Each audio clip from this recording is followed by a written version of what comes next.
Before the Cold War divided us, before politics made enemies of allies, there was a moment when America and the Soviet Union fought the same enemy, shared the same sacrifice, bled for the same cause. This is a story from that moment, about an ally who happened to be Soviet, who happened to be a woman, who proved that courage knows no borders, that innovation can come from anywhere, that sometimes the only way to survive is to break every rule you were taught. In 11 months between August 1941 and May 1942, a 24-year-old history student would kill 309 German soldiers. 36 of them were snipers. She would use a technique Soviet doctrine explicitly forbade, would stand exposed for 17 minutes while a German bullet passed so close it parted her hair, would revolutionize sniper warfare by reversing the fundamental principle every military taught: stop being prey, become predator. She would become the deadliest female sniper in history, would meet Winston Churchill and Eleanor Roosevelt, would change Soviet military doctrine permanently, would teach tactics now used by the United States Marine Corps, British Special Air Service, Israeli Defense Forces. Her name was Elena Volkov, and this is her story. If this resonates with you, hit that like button right now. Subscribe so you do not miss what happens next. Drop a comment and tell us where you are watching from. Your engagement keeps these forgotten stories alive. These heroes deserve to be remembered. You are part of making that happen. Elena Volkov grew up in Kiev. Her father taught mathematics at the Polytechnic Institute. Her mother worked as a librarian at the Central Library. Middle-class family, educated, the kind of people who believed education changed lives, who saved money for books instead of luxuries, who understood that knowledge compounded over generations. Elena started university in 1937. History major with focus on military history.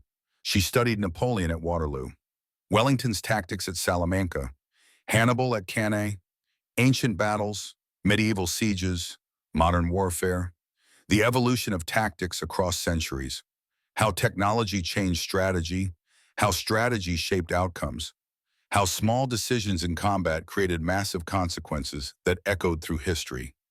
But Elena was not just studying war. She was learning to fight. She joined the youth shooting club at 14, started with a borrowed .22 rifle from her uncle. By 17, she was regional champion. By 20, she could hit targets at 300 meters consistently. Not just hit them, group them. 5 rounds inside 4 inches, tight, precise, repeatable. Her instructors said she had natural talent. Elena disagreed. She said it was simply understanding variables: wind speed, air density, bullet drop calculated by distance, temperature affecting powder burn, humidity changing trajectory. Just mathematics, just equations. Solve the equation accurately and you hit the target. Simple. But university was not just about studying warfare or shooting competitions. It was about friendship, about building connections that would define her, about finding people who mattered, people worth fighting for, worth dying for, worth living for. Her best friend was Katya Petrova. They met first day at university, shared a dormitory room in the old building near Campus Center, became inseparable within weeks, studied together, dreamed together, built futures in conversation the way young women do when the world still feels full of possibility, when tomorrow seems guaranteed, when death is abstract, distant, something that happens to other people in other places. Katya wanted to be a teacher. Primary school, she loved children, loved the idea of shaping young minds, of making the world better one child at a time, one lesson at a time, one moment of patience that might change a trajectory. She was gentle, patient, the kind of person who saw potential in everyone, who believed people could change, could grow, could become better versions of themselves through education and love. Elena was different, intense, focused, driven by curiosity more than compassion. She wanted to understand how things worked, why battles were won or lost, how small decisions changed history, how individual choices compounded into massive consequences. She studied patterns, systems, the logic underneath chaos. Different did not mean incompatible. They balanced each other. Katya softened Elena's intensity. Elena sharpened Katya's gentleness. They made each other better, made each other whole. In their third year, Katya met Viktor Petrov, medical student, gentle man, kind, the type who became a doctor because he genuinely wanted to heal people. Not for money or prestige or status, just to reduce suffering, to make sick people healthy, to give years back to lives cut short by disease or injury. Katya fell in love immediately. Victor fell just as hard. By spring of 1941, they were engaged. Simple gold band with tiny diamond. Victor had saved for 2 years to buy it, worked extra shifts at the hospital, tutored other students, saved every kopeck. The ring was not expensive by any measure, but it represented everything. Commitment, future, promise.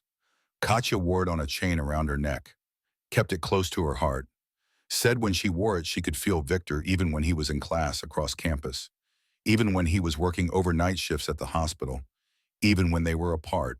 The ring made him present. They planned to marry in November, 5 months away. Katya had 3 notebooks filled with wedding plans. Flowers, music, dresses, venue, food, guest lists, seating arrangements. Every detail considered, every possibility explored. Planning was part of the joy for her. Anticipation made everything sweeter.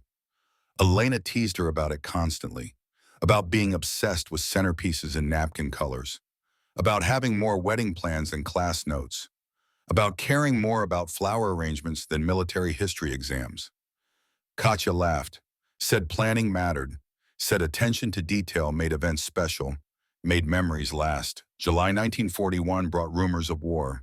Germany had invaded the Soviet Union on June 22nd. Operation Barbarossa, the largest invasion in human history. 3 million German soldiers, 3,000 tanks, advancing rapidly across Soviet territory.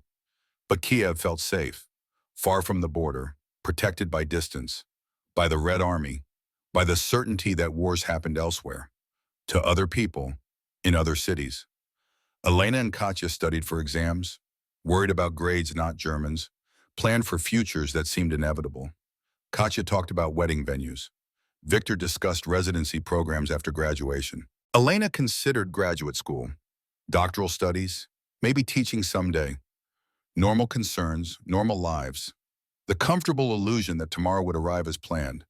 3 weeks before the bombing, Elena and Katya sat in their dormitory room, reviewing notes for final exams. Summer evening, windows open, warm breeze carrying sounds from campus, students talking, laughing, living. Katya was distracted, kept touching the engagement ring around her neck, smiling at nothing, lost in thought about futures. You are going to ace this exam through telepathy. Just stare at that ring until military history magically transfers into your brain. Katya laughed. Cannot help it. November feels so close now, 20 weeks, 140 days. I counted this morning. She pulled out her wedding notebook. Not the one with lecture notes about the Napoleonic Wars. The other one, the important one. Pages filled with sketches, detailed plans, color swatches taped to pages, magazine clippings. Everything organized with the same intensity Elena applied to studying warfare, just directed at celebration instead of destruction, at beginning instead of ending. Victor's mother thinks November is too cold for outdoor ceremony, says we should wait until spring. But spring is 6 months after November. That is another 6 months of waiting, and another 6 months of planning without doing. I do not want to wait that long. Do you think I am being unreasonable? Elena looked at her friend, saw the excitement radiating from her, the joy, the anticipation of life beginning. Katya had found love, found partnership, found someone who chose her every single day. Why should she wait? November is perfect. Cold weather makes people remember the warmth inside, the ceremony, the celebration.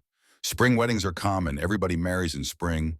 November weddings are memorable, distinctive, special. Katya hugged her, spontaneous, tight. You always know exactly what to say. You will be my maid of honor, Tia. You have to be. Nobody else understands me the way you do. Elena said yes. Of course, yes. They had been friends for 4 years, shared everything, witnessed each other's lives. That meant something. meant commitment deeper than words, meant being present, meant mattering. Victor wants children, 3 at least. I told him maybe we should start with 2. See how it goes. But honestly, I want 4. Big family, loud house, children everywhere, organized chaos, joy, life expanding instead of contracting. He will be a good father, so patient, so kind, everything I want for our children. They talked for hours, not about exams waiting 3 days away, about futures they would build, about the lives stretching forward, about dreams that felt certain. Elena admitted she did not know if she wanted marriage or children. She loved learning, loved understanding systems and patterns, maybe graduate school, maybe teaching at university level, maybe research. Different path than Katya's. Not better or worse, just different. Katya understood. Not everyone wants the same things. You will make a brilliant professor. Students will love you. Well, maybe not love. You are intense. You demand excellence. But they will respect you. They will learn. That matters more than being liked. They studied until midnight. Elena helping Katya with military history, Katya helping Elena with literature analysis, trading knowledge, supporting each other, friendship built on mutual respect, on being present for each other's growth, on caring about each other's success as much as their own. Before sleep, Katya said something Elena would remember for the rest of her life. Thank you for being my friend, for not judging my choices, for understanding that different paths can both be right. I know I am not brilliant like you, not going to change the world with revolutionary ideas or groundbreaking research, but I will change small worlds, individual children, individual students, one person at a time. Small changes matter too. Elena reached across the small space between their beds, took Katya's hand, squeezed. Small changes compound. Individual students become teachers who teach more students. One child influenced well influences their own children.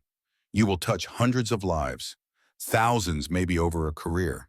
That matters enormously. They slept, woke, prepared for another day of classes and studying and planning futures. Neither knew they had 10 days left. That August 7th would be the last morning they shared. That one would oversleep. One would die. One would carry guilt and rage and purpose for 33 years until stroke ended everything. But that night in July, they just slept. Friends, sisters in everything but blood, building memories that would last one lifetime, that would drive 309 kills, that would change warfare, that would prove love is not always romantic. Sometimes love is friendship, and sometimes friendship demands justice. August 7th, 1941 arrived clear and warm. Beautiful morning, the kind that made you grateful to be alive, to be young, to have futures. Katya woke at 6:30, routine, same time every day, disciplined even in summer. She dressed quietly. Elena was still sleeping. Unusual. Elena was always first awake, always early, always prepared. But she had been up late finishing a paper on Verdun, on how attrition warfare eventually breaks armies, on how sustained pressure crumbles even the strongest forces given enough time. Katya decided to let her sleep, left a note on the desk written in her careful handwriting. Meeting you at library at 9. Study for history exam. Bring coffee. You will need it after last night. Love you. K. Simple note. Ordinary message. The kind friends leave constantly. Reminders about plans. Small expressions of care. Nothing special. Nothing remarkable. Katya had no way to know this would be her last communication. Her last words. The last anything she would ever write. She walked across campus at 7. Morning sun warm on her face. Birds singing in trees. Students already moving between buildings. Some heading to early classes. Some returning from overnight study sessions. Normal morning, normal campus. Normal life continuing as it always had, as it always would.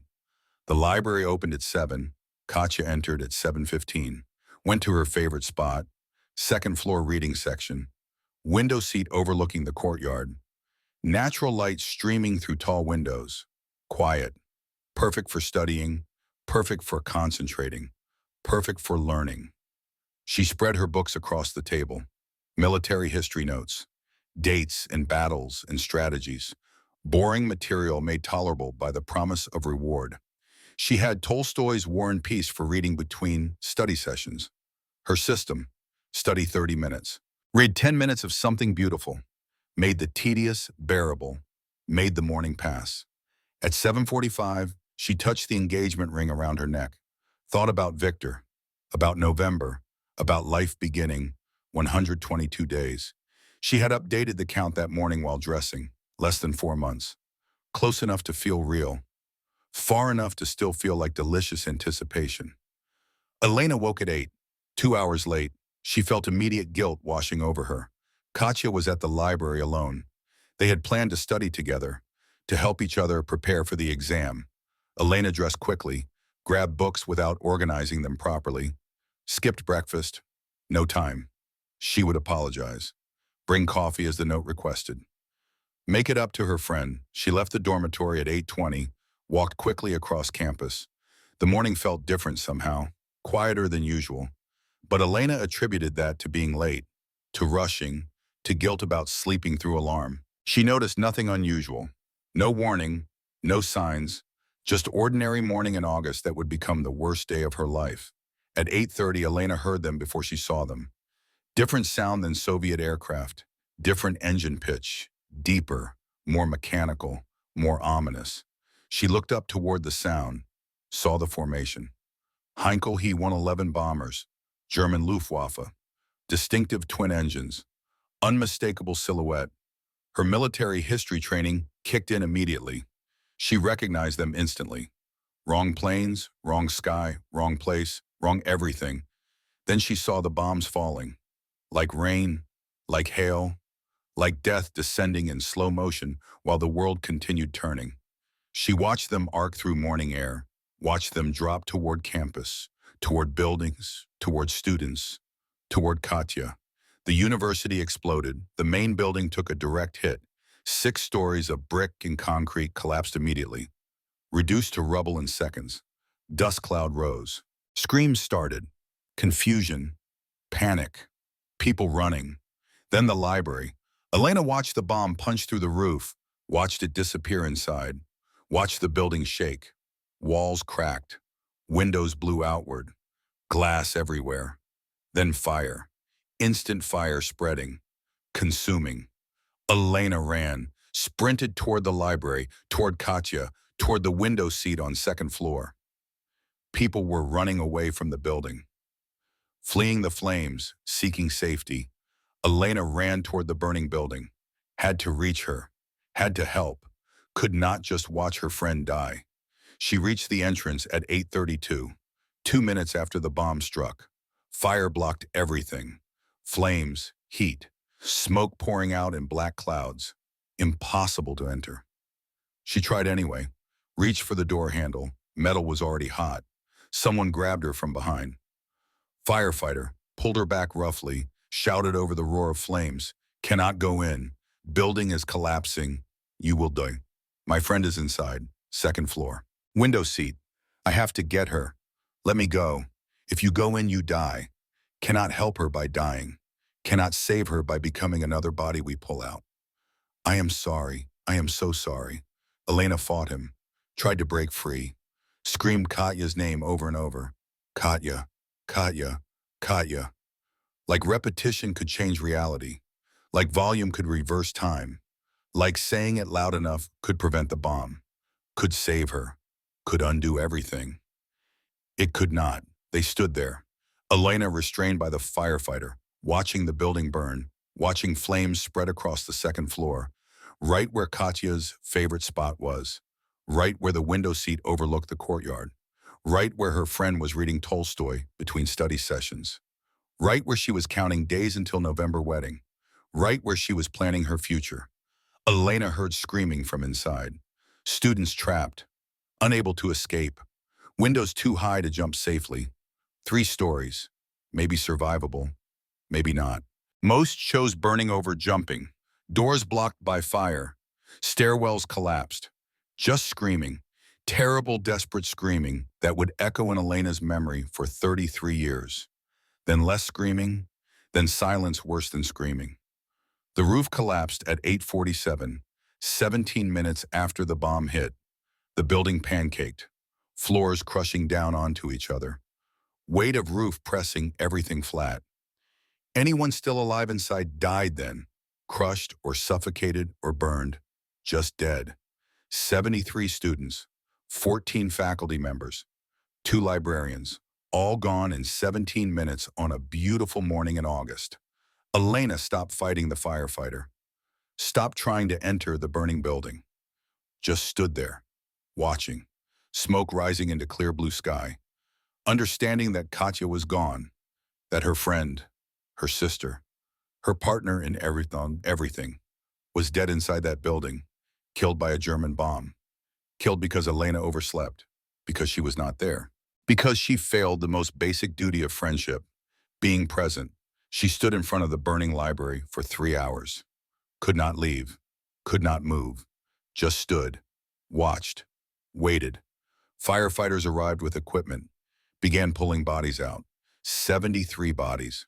Students she knew, professors she had studied under, people she passed every day in hallways, all dead, all burned or crushed or suffocated.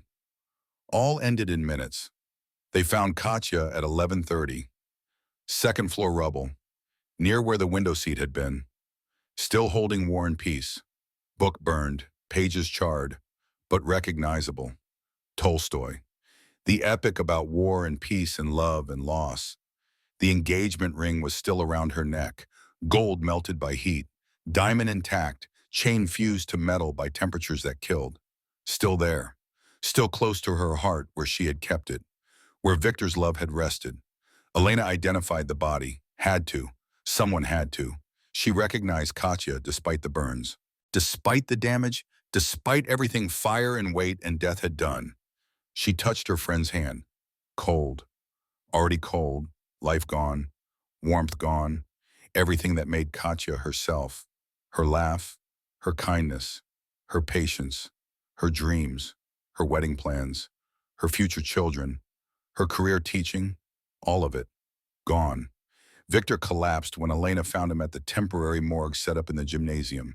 Bodies everywhere on tables, families identifying loved ones, grief everywhere, individual pain multiplied by 73, collective tragedy expressed through individual tears.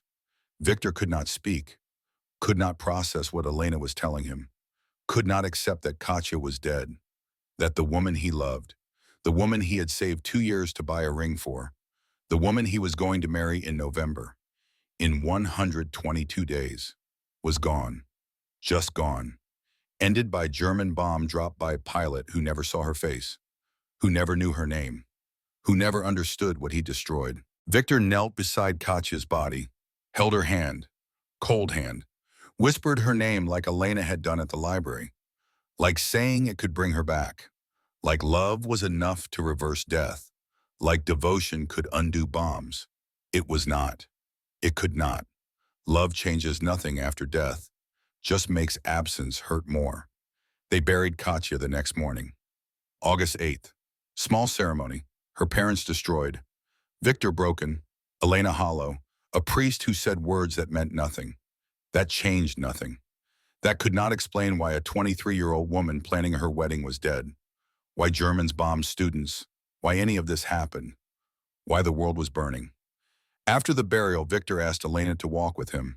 They went to a park, sat on a bench under trees that did not care about human grief, about human war, about any of it. Neither spoke for 20 minutes, just sat, just existed in grief, in shared loss, in understanding that both had lost someone irreplaceable, someone who made the world better, someone who mattered. Victor finally spoke. His voice was hollow, empty, like something inside had been scraped out and nothing remained to fill the space. I was going to marry her. We had plans, real plans, children, a house near the hospital, a life together, 50 years of mornings waking up next to her. Now I have memory, absence, this weight that never goes away. Elena said nothing. What could she say? That time would heal, that it would get better minds, comfortable lies, people told to make grief bearable. But grief was not bearable. Grief just existed. heavy, permanent, changing you into someone different, someone harder. Victor pulled something from his pocket, the engagement ring. Melted gold, fused chain, diamonds still intact somehow, beautiful even destroyed. He held it for a moment, looked at it, then handed it to Elena. Keep this. I cannot. Every time I look at it, I see her. See what we lost. See what Germans took from us. Every time I hold it, I feel the weight of future that will never happen. Keep it. Make it mean something. Make her death count for something. Make them pay. Elena took the ring, felt its weight, more than metal should weigh. Weight of promise. Weight of life unlived. Weight of future stolen by men in aircraft who never saw the faces, who never knew the names, who never understood the mathematics of what they destroyed. I am enlisting today. Victor looked at her. You are a student, a woman. They will not take you for combat roles. I can shoot. They need snipers. They will take me, and I will kill them. Every German I can find. Everyone who thinks they can bomb universities, who thinks they can murder students without consequence. I will make them pay. Victor nodded slowly. Good. Make them pay. For Katya. For Professor Sokolov. For 73 students who did nothing wrong, who just studied and lived and planned futures. Make them understand. Make them hurt.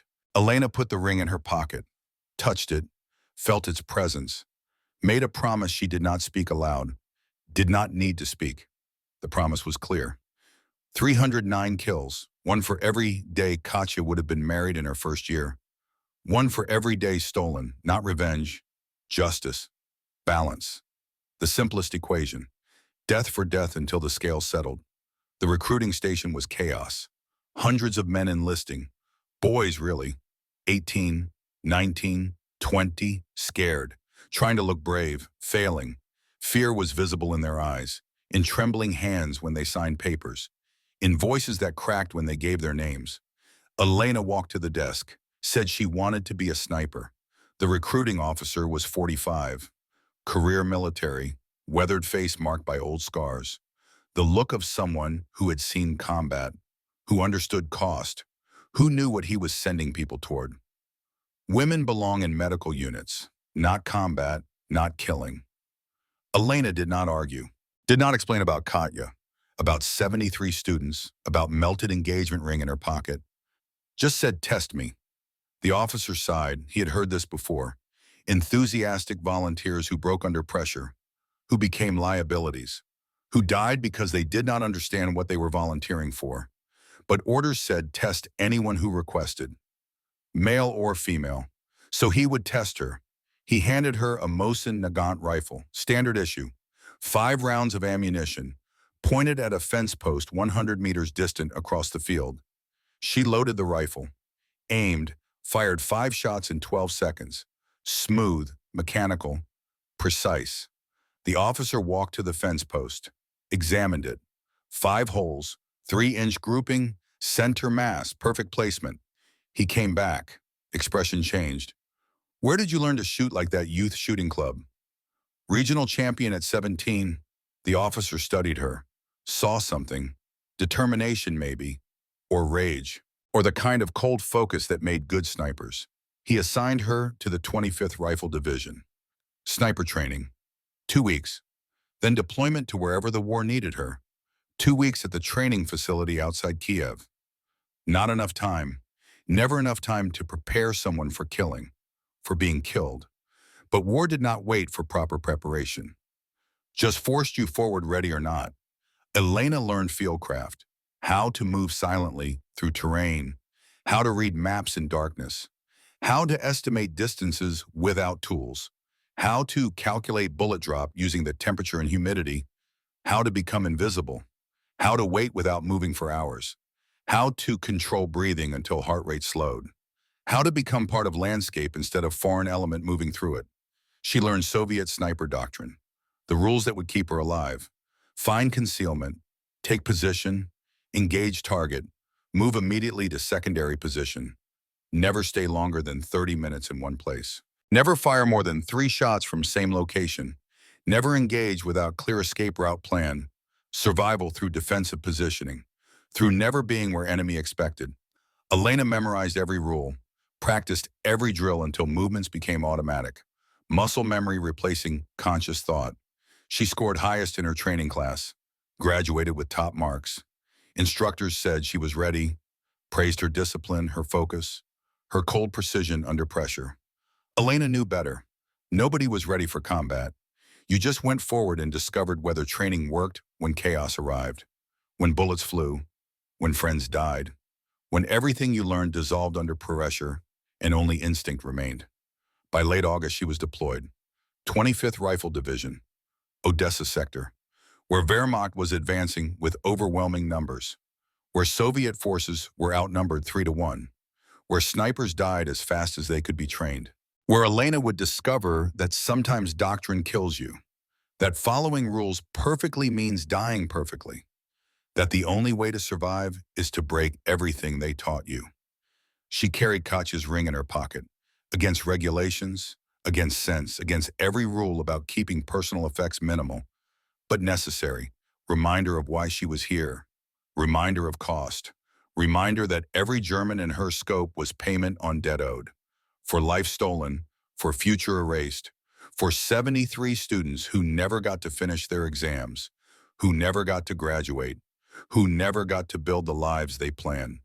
August 8th, 1941. Elena arrived at the front. 40 rounds of ammunition. One rifle. One promise kept in silence. 309 Germans to find.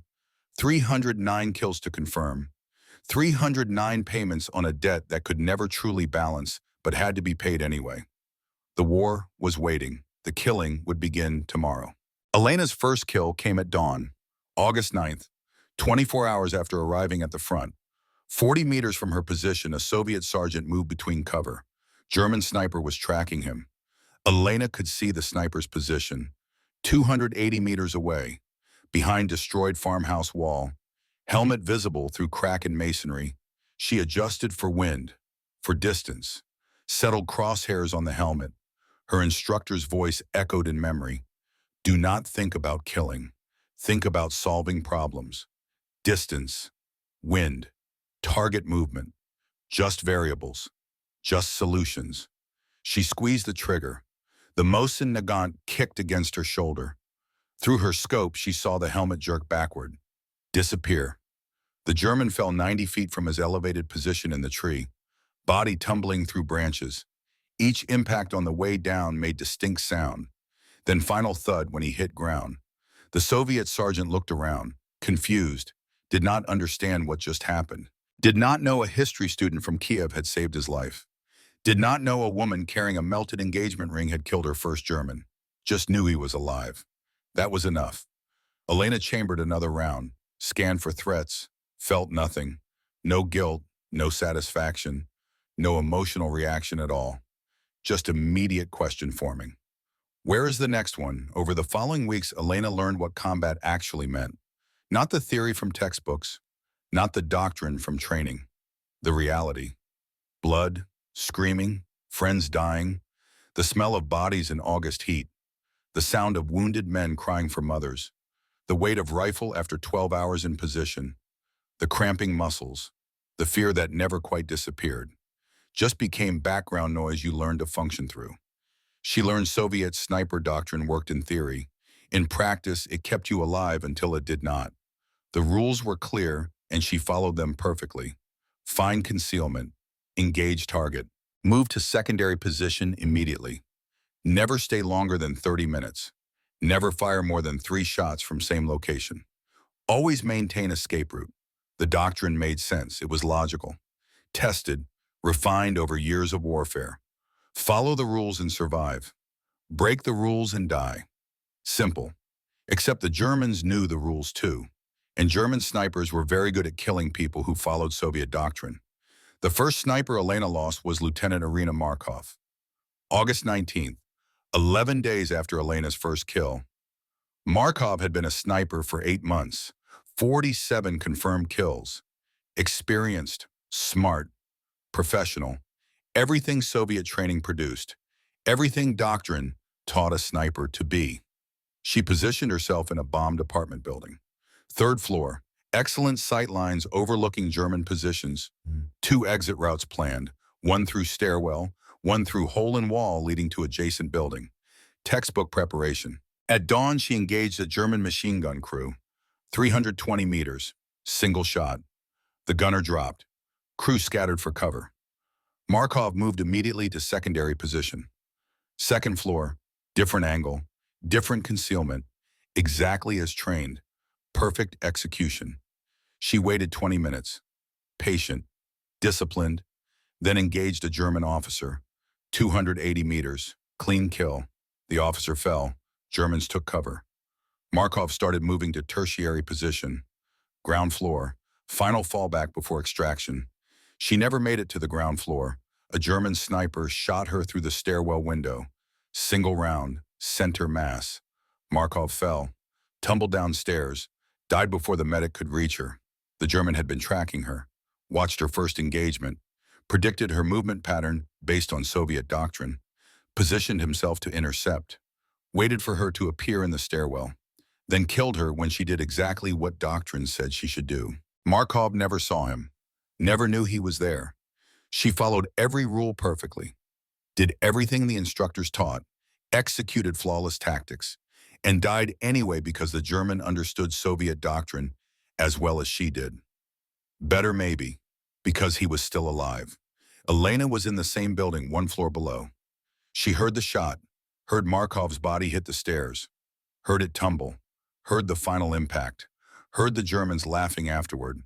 They knew they had killed a Soviet sniper, knew they had eliminated a threat. Their celebration carried across the ruins. The German sniper who killed Markov was Hauptmann Friedrich Steiner, Wehrmacht counter-sniper specialist. 89 confirmed kills. His job was hunting Soviet snipers. He studied their tactics, anticipated their movements, killed them during relocation. Soviet doctrine made his job easier because doctrine created patterns. Patterns created predictability. Predictability created opportunities. The second sniper Elena lost was Corporal Alexei Petrov. August 27th, 8 days after Markov. Petrov was 19 years old. Sniper for 6 weeks. 11 confirmed kills. Good kid. Eager to prove himself. Determined to make a difference. He set up in a drainage ditch 400 meters from German lines. Perfect concealment in the bottom of the ravine. Good sight lines toward German positions. By the book positioning. At dawn, he engaged a German patrol. 2 shots, 2 kills. Germans scattered, took cover behind rubble, returned sporadic fire but could not locate him. Petrov followed doctrine, stayed low, waited 15 minutes, prepared to move to secondary position as trained. Then a German artillery shell landed directly in his ditch. Direct hit. Obliteration, nothing left to identify, nothing left to bury, just crater, smoke, blood mixed with dirt. The Germans had called in artillery based on estimated position, standard counter-sniper tactic, observe the shot, calculate angle, estimate location, saturate area with high explosives. Petrov's concealment was perfect. His positioning was flawless. His adherence to doctrine was complete. He died anyway because Germans knew exactly how Soviet snipers operated. By September, Elena had watched 7 snipers die. Every single one followed doctrine. Every single one died because they were predictable. German counter-sniper units were too skilled, too experienced. They knew Soviet tactics, knew Soviet positioning preferences, knew Soviet movement patterns, knew Soviet doctrine better than most Soviet snipers did. Fighting by the book meant dying by the book. Elena studied how each engagement developed. Same pattern every time. Soviet sniper took position, engaged target, Germans triangulated the shot. Counter-sniper or artillery responded. Soviet sniper died or retreated if lucky. The cycle repeated endlessly. 7 deaths, 7 confirmations that doctrine was failing. The problem was not marksmanship. Soviet snipers could shoot. Elena could shoot.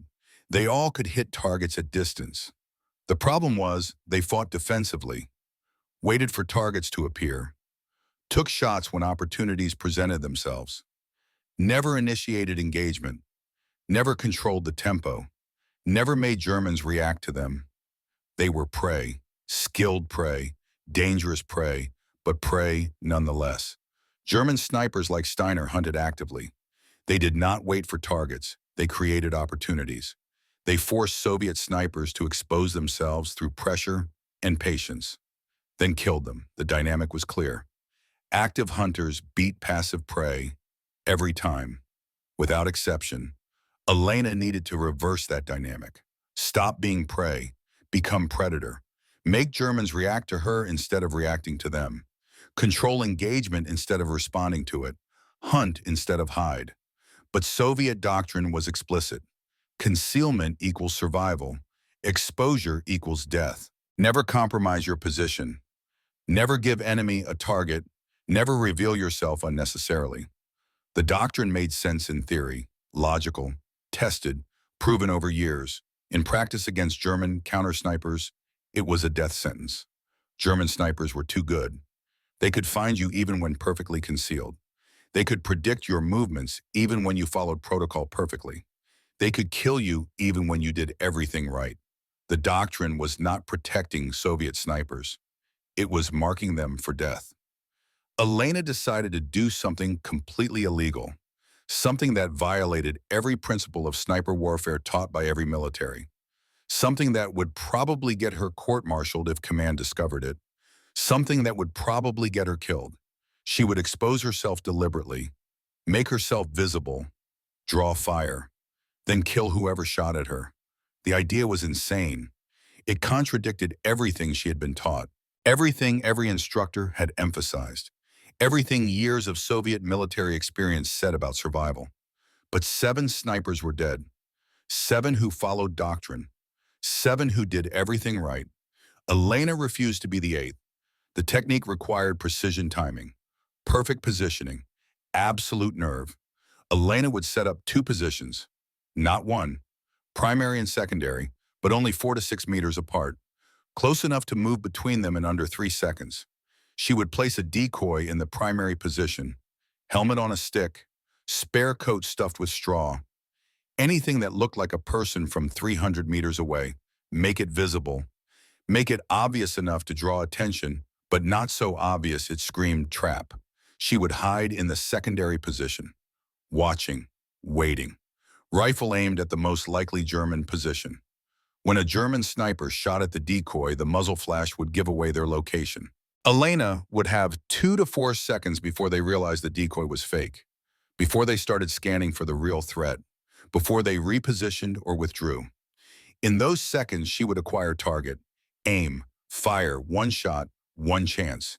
If she missed, the German would know her real position, would return fire, would probably kill her. If she hit, she would move immediately, abandon both positions, reset the trap elsewhere, do it again. The plan was suicidal. Soviet command would court-martial her if they discovered she was deliberately exposing positions, even fake positions. It violated every security protocol, every safety measure, every lesson learned through blood over years of warfare.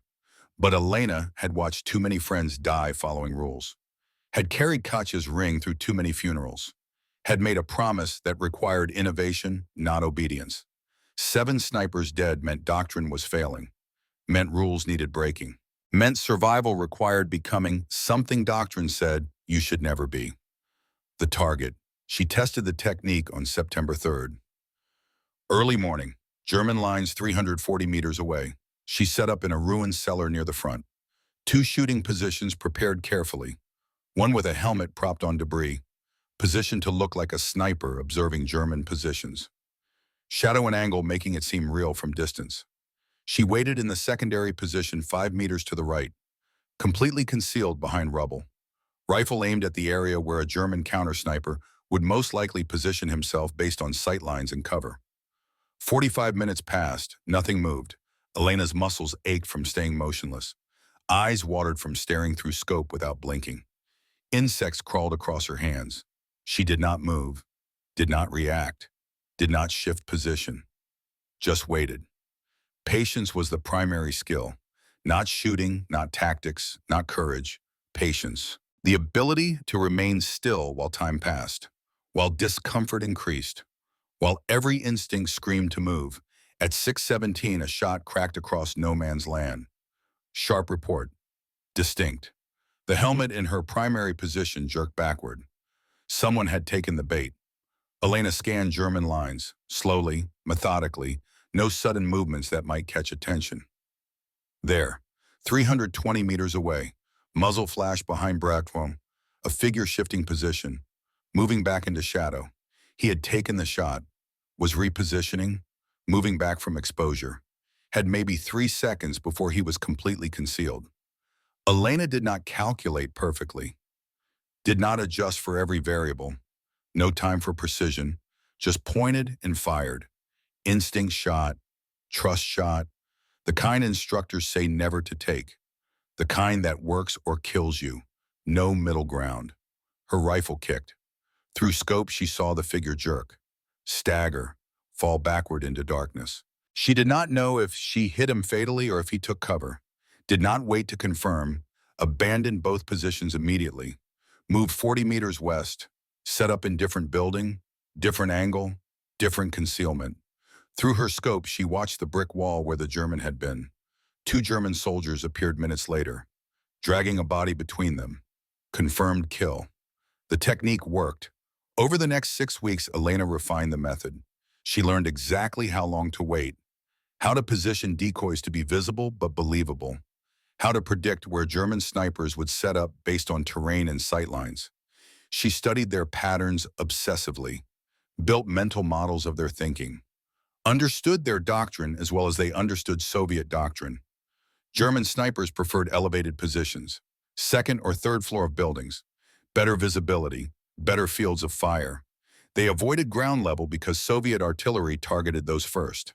They positioned themselves with sun at their backs when possible, made it harder for Soviets to see them, made muzzle flash less visible. They rarely changed positions during daylight, too dangerous, too exposed during movement. Elena used all of this. She set decoys to be visible from elevated German positions. She timed operations for when sun would be in German eyes instead of hers. She built secondary positions at ground level where Germans would not expect her. Reverse of their preferences. She treated every engagement like chess. Decoy was opening move. German shot was their response. Her kill shot was checkmate. By October, Elena had 78 confirmed kills. 22 of them were German snipers. Word spread through Soviet units, the woman sniper who hunted the hunters. Soldiers started requesting her for counter-sniper operations. Officers who lost men to German snipers came to her personally, desperate. Some brought vodka as offering. Some brought extra rations. Some just brought grief. Raw grief of commanders watching men die, unable to stop it, unable to protect them. Lieutenant Andrei Kozlov came to her on October 12th. His platoon had lost 9 men to a German sniper in 4 days. The sniper operated near a railway junction, shot from different positions, never repeated, killed officers, radio operators, machine gunners, anyone important. Kozlov's men were terrified, refused to move during daylight. The entire platoon was paralyzed by 1 German with a rifle. Kozlov asked Elena to kill him. She said yes, not because of the vodka he offered, not for recognition or advancement, because she remembered Markov, remembered Petrov, remembered 7 snipers who died following rules. German snipers had killed her friends. She wanted payment for every single one. She studied the railway junction for 2 days, watched from 800 meters away through binoculars, mapped every position with sight lines, counted buildings, measured distances, noted wind patterns and sun angles. The German was smart, never shot from same place twice, never established pattern. But he had to shoot, and when he shot, he had to be somewhere. Physics limited possibilities even for ghosts. Elena identified 11 possible positions, too many to watch simultaneously. She needed to force the German to reveal himself, needed to make him shoot, needed to control when and where instead of waiting and reacting. She set up 5 meters from where Kozlov's men congregated during morning briefing, made a decoy that looked like a Soviet officer, put it in position visible from 8 of the 11 possible German locations. Then she hid 12 meters away. Rifle aimed at the most likely position. Waiting, 6:30 in the morning. The decoy stood exposed. Minutes passed, 10 minutes, 20, 30, 40. Nothing happened. Elena stayed motionless, legs cramped, back ached from holding position. She did not move, did not shift, just waited, let discomfort build, ignored it, focused on the scope, on the crosshairs, on patience. At 7:11, the shot came. Sharp crack. The decoy's helmet spun away. Elena saw muzzle flash. 420 meters. Inside a destroyed train car. The German had positioned himself inside a boxcar. Brilliant hiding spot, unexpected. The car was exposed to Soviet artillery. Most snipers would avoid it. But the German calculated that Soviet forces would not waste shells on a single boxcar. He had been right until now. Elena adjusted for distance, for wind. The German was moving inside the boxcar. She could see his shape through the open door, dark silhouette against lighter interior. Had maybe 5 seconds before he realized the decoy was fake, before he started scanning for real threat. She fired. Through scope, she saw the German jerk backward. He did not fall, he stumbled. She had hit him, but not fatally. Wounded, trying to escape, trying to withdraw. She chambered another round, tracked movement, fired again. The German dropped, disappeared from view. Kozlov's men moved in afterward with infantry support, found the German dead inside the boxcar. 2 shots, one through shoulder, one through head. His logbook was in his coat pocket. Detailed records, names, dates, distances. 67 confirmed kills according to his own documentation. Professional, experienced, dead. Kozlov asked Elena how she knew where he was, how she predicted position out of 11 possibilities. She said she did not know. She just made him shoot first, made him reveal himself, then killed him. Simple. Kozlov said it was not simple. It was courage. Or insanity. Probably both. German units put a bounty on her. 100 Reichsmarks for whoever killed the Russian woman sniper. Then 500 Reichsmarks as her kill count climbed. Then 1,000. The price kept rising. Fear was expensive. German propaganda broadcasts mentioned her by name. Called her the devil woman. Said she was a myth. Said no woman could kill that many Germans. Said she was Soviet propaganda. Said if she was real, she was probably a man disguised as a woman. Their denial was proof of effectiveness. Their fear was confirmation she mattered. Elena heard the broadcasts. Other soldiers told her what Germans were saying. She found it amusing. Germans were so terrified they could not believe she existed. Their disbelief made them vulnerable, made them careless, made them make mistakes she could punish. She started leaving signatures. Small things. A piece of ribbon tied near her shooting position after she left. A playing card placed on a dead German sniper's chest. Red Queen, the Red Queen of Death. Message. Warning. Psychological warfare layered onto physical warfare. Soviet propaganda loved it. Newspapers published stories about Lady Death who taunted German snipers before killing them. Elena never confirmed or denied the stories. Let them believe what they wanted. Belief created fear. Fear created mistakes. Mistakes created opportunities. The engagement that made her legendary happened November 7th. German forces were pushing hard toward Sevastopol. Soviet defenders holding by fingernails. The siege was brutal. Food running out, ammunition rationed, medical supplies nearly exhausted. And a German sniper had killed 11 Soviet soldiers in 3 days. Officers, sergeants, anyone who gave orders. The sniper was systematically decapitating Soviet command structure. Nobody could locate him. Nobody could counter him. He took one shot, then vanished. Disappeared like smoke. Soviet command was desperate. Major Chernov called Elena to headquarters, showed her photographs of the dead, entry wounds, perfect placement. Every shot was fatal, no wounded, just dead. The German was exceptionally skilled. Chernov said the entire command structure was paralyzed, officers afraid to show themselves, sergeants refusing to give orders in open.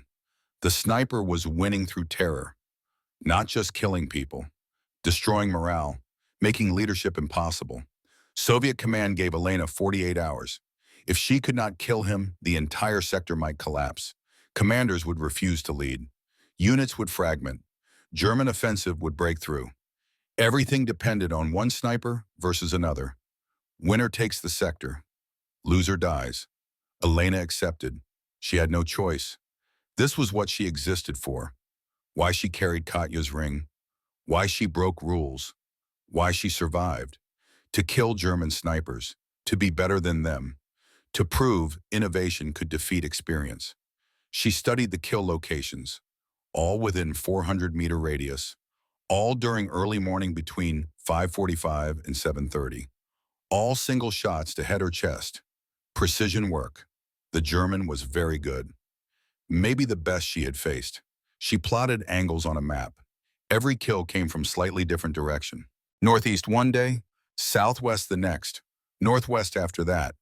The German was mobile, changed positions constantly, never shot from same place twice, never established pattern anyone could track. He was following doctrine perfectly. Was everything Markov had been, everything Soviet training produced. And Markov was dead. Elena needed to think differently, needed to break the pattern he expected, needed to do what nobody anticipated. She studied terrain with Lieutenant Sergei Ivanov, reconnaissance officer who survived Odessa. Ivanov knew Sevastopol better than anyone.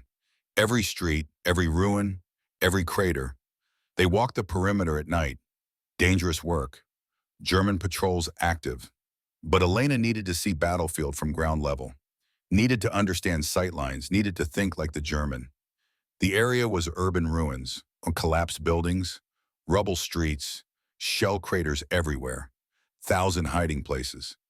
The German could be anywhere, but he had to see his targets, which meant sightlines, clear views, unobstructed angles to where Soviet officers congregated. Elena mapped every position with clear views: command post, supply depot, communication center, observation posts. She identified 14 potential sniper positions: buildings with intact upper floors, ruins with good concealment, positions offering multiple escape routes. Too many to watch simultaneously. She needed to narrow possibilities. The Germans shot in early morning. Why lighting, routine, predictability of target behavior? Elena thought for hours, lay in her bunk staring at ceiling, running scenarios, building models in her mind. Early morning meant Soviet officers were visible, moving between positions, checking defenses, giving orders to men coming off night watch. First light meant soldiers were tired, less alert, guards changing shifts, attention divided. The German was hunting during shift change when discipline was weakest. That meant he was watching specific locations at specific times, knew Soviet routines through observation, was patient enough to wait for perfect opportunities, was everything Elena had to beat. Elena picked the three most likely positions based on sightlines and escape routes. North tower of destroyed church, third floor of collapsed apartment building, rooftop of former school. All had perfect views of Soviet command areas. All offered multiple exit routes. All were elevated enough to provide advantage. Then she did something even more insane than her normal tactics. She decided to become the bait herself. Not a decoy, not a helmet on a stick, not a coat stuffed with straw. Herself, her own body, standing in the open, making herself the most valuable target on the battlefield. If the German took the shot, she would have maybe 1.5 seconds to react. 1.5 seconds between recognizing the shot and diving to cover. If she was wrong about his position, she would be dead before she hit the ground. If she was right, she would have one chance to dive, acquire target, fire before he repositioned. One chance, one moment. Everything balanced on reflex and luck. November 8th, 5:42 in the morning. Elena wore an officer's coat borrowed from a dead lieutenant, too big for her but recognizable from distance as officer's uniform. She stood in the open near the command post, right where officers usually gathered for morning briefing. Made herself a target, exposed, vulnerable, alone. Her rifle was 4 meters away, propped behind rubble, aimed at the most likely German position, the destroyed church tower. If she was wrong about location, she would be dead. If she was right, she would have maybe 2 seconds to dive. Grab rifle, acquire target, fire. 2 seconds between life and death. She stood there for 17 minutes. Each minute felt like an hour. Exposed. Every nerve screaming to take cover. Every instinct telling her this was suicide. Her hands stayed at her sides. Relaxed, natural. Had to look like a real officer. Not bait, not trap, just target. Wind blew cold across the ruins. She could hear distant artillery, machine gun fire to the east. Normal battlefield sounds. Nothing moved in German positions. Maybe he was not there. Maybe he had repositioned during the night. Maybe he was already dead from artillery. Maybe this entire plan was based on faulty intelligence and she was standing in the open for nothing. Or maybe he was watching her right now. Crosshair centered on her chest, finger on trigger, waiting for perfect moment, calculating wind, distance, drop, preparing to kill her. Her heart pounded, sweat ran down her back despite cold morning air. She counted seconds, 720 seconds standing exposed, 12 minutes of being a target. Nothing happened. Maybe the German was not interested. Maybe he saw through the trap. Maybe this would not work. Then the shot came. At 5:59, 17 minutes after she took position. Elena heard it before she felt it. The crack of a rifle. Distinct sound. Mauser K98, German standard issue. The snap of a bullet passing centimeters from her head. So close she felt air displacement. So close it parted her hair. So close another millimeter would have ended everything. She dove left, not back, left toward her rifle. Hit ground hard. Pain shot through shoulder. Ignored it. Grabbed rifle. Hands found it instantly. Muscle memory. Perfect positioning. Swung barrel toward church tower. Scanned through scope. There. 300 meters. Third floor of destroyed bell tower. Figure moving back from opening. He had taken shot. Was repositioning. Moving back into shadow. She had maybe 3 seconds. Elena did not take time to aim perfectly. Did not calculate wind precisely. Did not adjust for exact distance. Just pointed and fired. Pure instinct. Pure trust. The kind of shot that works or kills you. Her rifle kicked. Through scope, she saw the figure jerk. Saw him stagger. Saw him fall backward into darkness. She did not know if she hit him fatally or if he took cover. Did not wait to find out. Stayed down. Watched. Waited. Chambered another round. Kept scope on tower opening. 3 minutes passed. Nothing moved. No return fire. No movement. Either he was dead or playing same game. Waiting for her to expose herself again. 10 minutes after her shot, Elena saw Soviet infantry moving toward church. Ivanov had organized clearing team. They had been waiting for her signal. She had signaled by shooting.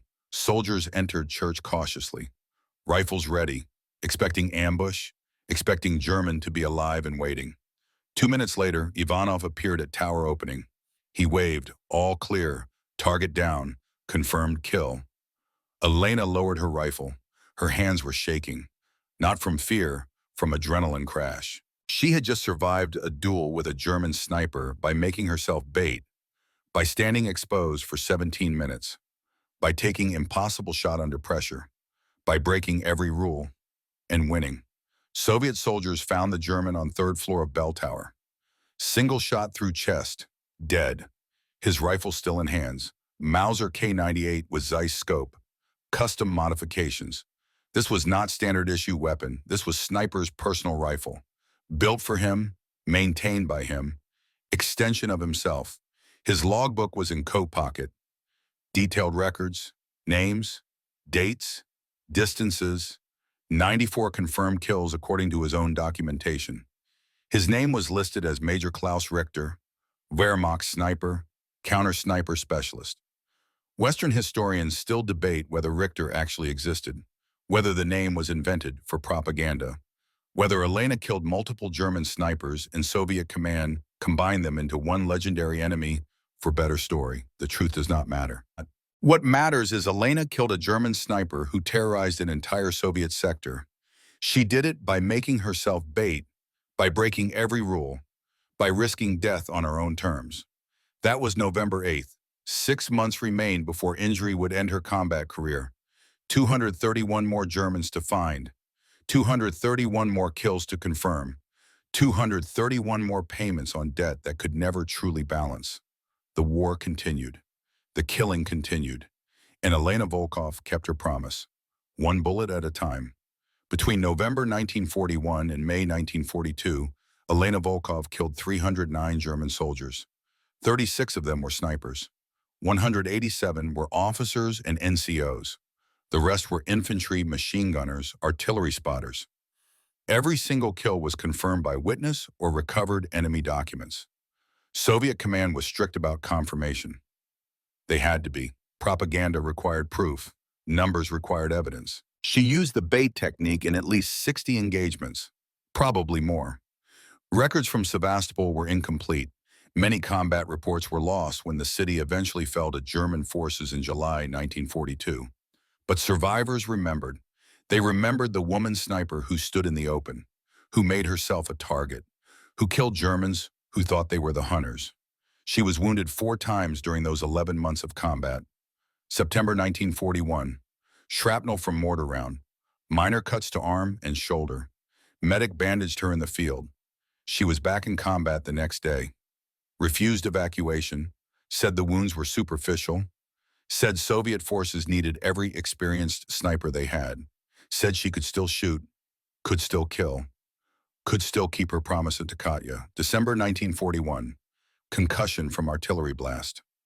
German 88mm shell landed 10 meters away while she was repositioning between hides. Blast knocked her unconscious for 2 minutes. She woke confused, disoriented, ears ringing, vision blurred.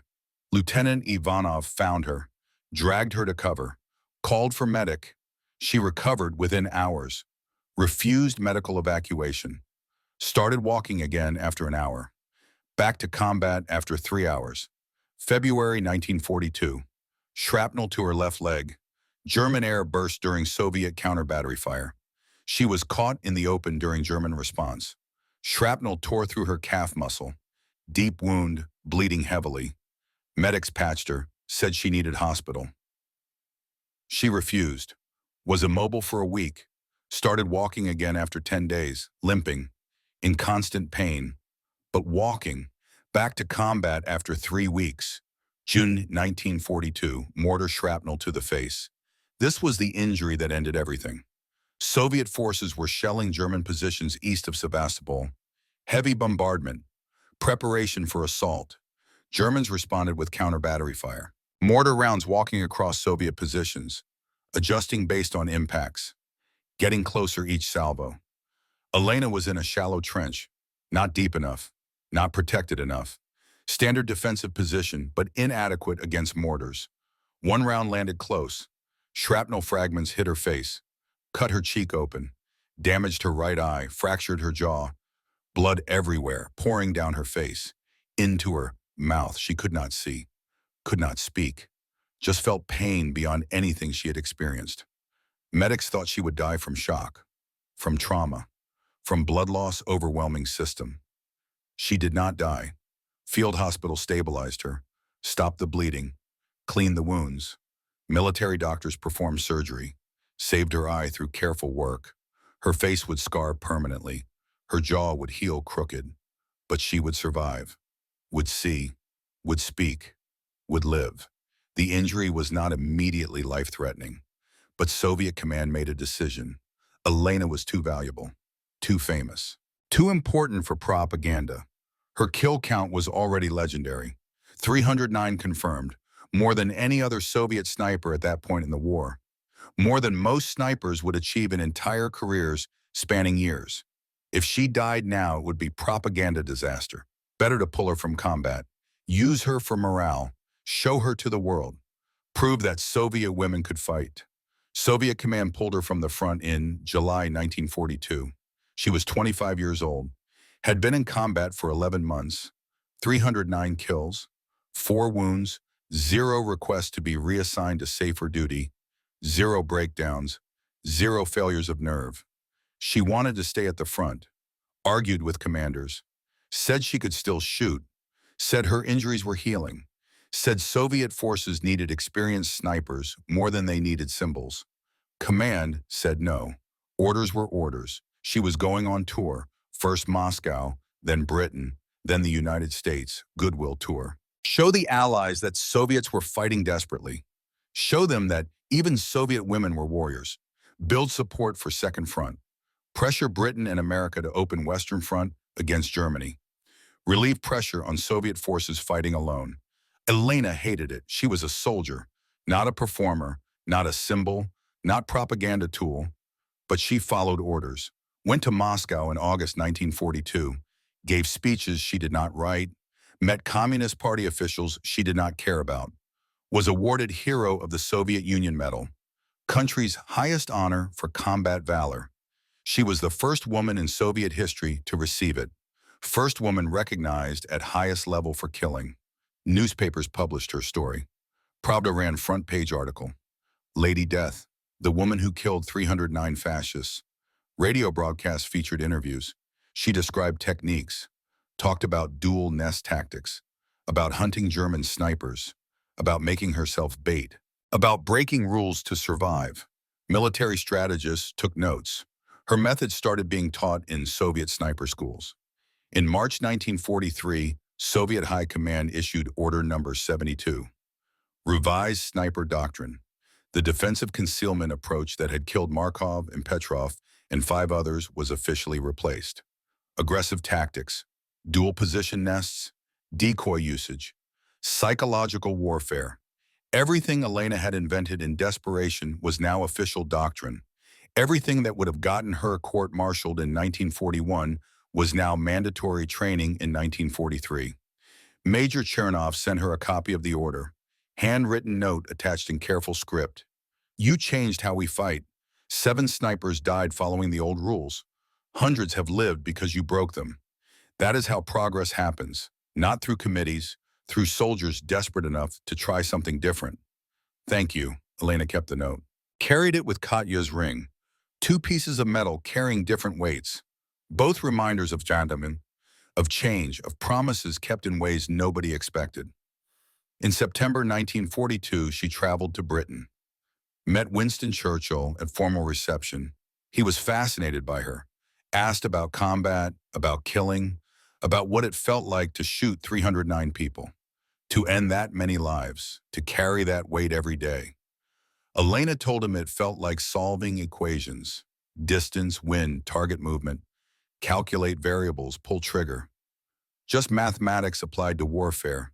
Churchill did not believe her, said she must feel something. Guilt, pride, satisfaction, remorse, triumph, something, anything. She was human. Humans felt emotions about killing. Elena said she felt tired. That was all. Just tired. Tired of war. Tired of death. Tired of carrying Katya's ring. Tired of promises kept in blood. Tired of being symbol instead of soldier. Just tired. In October 1942, she traveled to the United States. This trip changed everything. She met Eleanor Roosevelt, First Lady of the United States. Roosevelt was fascinated. A woman warrior, a feminist icon decades before the term would be invented. Living proof that women could do anything men could do. That gender did not determine capability. That courage knew no sex. Roosevelt arranged for Elena to speak at rallies across America. New York, Chicago, San Francisco, Washington, Detroit, Boston. Everywhere she went, thousands of people came to hear her, to see her, to witness living proof that women could fight. American newspapers called her the most dangerous woman in the world. Magazines published profiles with dramatic photographs. She became famous in America in ways she never was in Soviet Union. American women especially loved her. She represented something they could not be. Women could not serve in combat in United States military, not in 1942. Not in infantry, not in direct combat roles. Policy was absolute. But here was Elena, 309 kills, proof that women could fight, that barriers were artificial constructions, that courage was universal. American military officers were skeptical. They questioned her kill count quietly, said it must be propaganda, said nobody could kill 309 enemy soldiers in 11 months, man or woman. The numbers seemed impossible, had to be exaggerated, had to be Soviet lies designed to impress allies.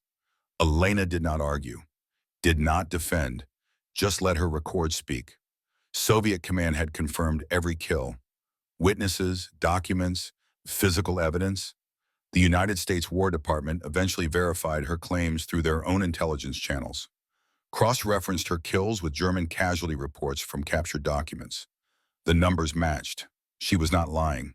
She really had killed 309 Germans. The tour lasted 6 months. By early 1943, Elena was exhausted beyond measure. She had given hundreds of speeches, met thousands of people, smiled for thousands of photographs, answered same questions repeatedly, became symbol and icon and myth. She hated every moment, wanted to go back to the front, back to Sevastopol, back to where she was soldier instead of spectacle. But Sevastopol had fallen. July 1942, while Elena was in Moscow receiving medals and giving speeches. The siege had ended after months of desperate fighting. Soviet forces evacuated or captured. The city was German now. Ruins occupied by enemy. There was nothing to go back to. No front to return to. No position to defend. Just memory of places that no longer existed. Elena returned to Soviet Union in March 1943. Soviet command assigned her to training duty. She would teach new snipers, pass on knowledge, pass on techniques, pass on innovations. She would create next generation of Soviet snipers, would multiply herself through students, would prove that change could become standard. She taught at multiple facilities over 2 years. Leningrad after siege was broken, Moscow, Kiev once it was retaken, hundreds of students total. She taught them everything she had learned, how to build dual nests, how to use decoys effectively, how to predict enemy sniper positions based on terrain, how to think like enemy, how to make yourself predator instead of prey, how to survive by being aggressive instead of defensive. Some of her students became legendary themselves. Vasily Zaitsev studied her techniques, adapted them, used them at Stalingrad. His 225 confirmed kills made him second most successful Soviet sniper of the war after Elena. Other students trained more snipers. Knowledge spread, multiplied, compounded across units and fronts. By 1944, Soviet sniper doctrine had been completely transformed. The old defensive, concealment-focused approach was gone from training manuals, replaced entirely by aggressive psychological tactics, hunting tactics. Soviet snipers were not hiding anymore, not waiting for targets. They were hunting, creating opportunities instead of waiting for them, and forcing Germans to react instead of reacting to Germans. And it worked. German casualty rates from sniper fire increased dramatically between 1943 and 1945. Soviet snipers were killing more Germans than ever before. More importantly, they were surviving longer. Sniper casualty rates dropped. Soviet snipers were living long enough to become experienced, to pass on knowledge, to train others, to create cycle of improvement. The doctrinal change saved thousands of Soviet lives, maybe tens of thousands, maybe more. Impossible to calculate exactly. But the impact was undeniable, real, measurable in bodies not lost, in soldiers who went home, in families that stayed whole. And it all started with Elena deciding to use herself as bait, to break rules, to prove innovation mattered more than obedience. After the war, Elena struggled with what she had done. 309 confirmed kills, 309 people who died because she was better at mathematics of death, better at breaking rules, better at surviving.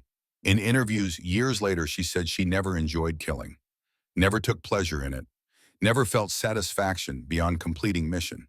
She did it because fascism had to be stopped, because her country was invaded, because her friends were dying, because Katya burned in a library while Elena overslept. She said every kill haunted her in different ways. Every face she saw through scope, every man who fell, every life ended. She said she remembered them all in fragments, could not forget completely, did not want to forget because forgetting would mean they did not matter. And they mattered, every single one, German or Soviet, enemy or ally. They all mattered as humans even when they had to die as soldiers. But there was one thing she needed to close, one promise still unfulfilled, one piece of unfinished business from August 1941. In 1973, Viktor Petrov was 55 years old. He had become a doctor as planned decades earlier, worked at hospital in Kiev, same city where he met Katya, where they planned wedding, where German bomb killed her. He never remarried, never even dated seriously. Katya was it, the one. No one else could replace her. No one else would ever fit the space she left behind. Some voids cannot be filled, only carried. He read about Elena in Pravda, article about Soviet heroes of great patriotic war. Her story, her kills, her innovations, her legacy. The article mentioned she lived in Kiev now. Same city, same place. After 32 years, they were both still here. Victor called the number listed in article, asked to speak with her. A woman answered, said she would pass in a message. 3 days later, Elena called back. They arranged to meet at cafe. First time since August 1941. Since day after they buried Katya. Since he gave Elena the melted engagement ring. Since they made their promises. His spoken aloud. Hers kept in silence. They met on cold afternoon in November. 32 years, almost to the day since Katya would have married. Elena was 56 years old. Face scarred from June 1942 wound. Right eye damaged but functional. Jaw crooked from fracture that never healed quite right. But alive. Still here. Still carrying weight she had carried for 3 decades. Victor looked older than 55. Gray hair, deep lines around eyes. The weathered appearance of surgeon who spent decades in operating rooms trying to save lives. Trying to give back years that war had stolen. They sat at small table, ordered tea neither would drink, just sat looking at each other. Two people who shared grief that never fully healed, who lost the same person in the same moment, who spent 32 years living with absence. Victor spoke first. Voice was quiet, controlled, the careful tone of someone keeping emotions tightly managed. I read about you, about what you did. 309. I never knew, never understood the scale of what you accomplished. You kept your promise, made them pay. Lena pulled something from her coat pocket. The engagement ring. Still melted, still fused to chain, still the same as August 1941. She had carried it for 32 years. Through 4 wounds, through training, through propaganda tours, through teaching, through everything, against regulations, against sense, but necessary as breathing. She placed it on the table between them, pushed it toward Victor with one finger. This belongs with you. I borrowed it, made a promise with it, kept that promise. Now it returns to you, to her memory, to where it belongs. Victor stared at the ring, did not touch it immediately, just looked. His hands began to shake, started as tremor, became visible shaking he could not control. Then Victor broke.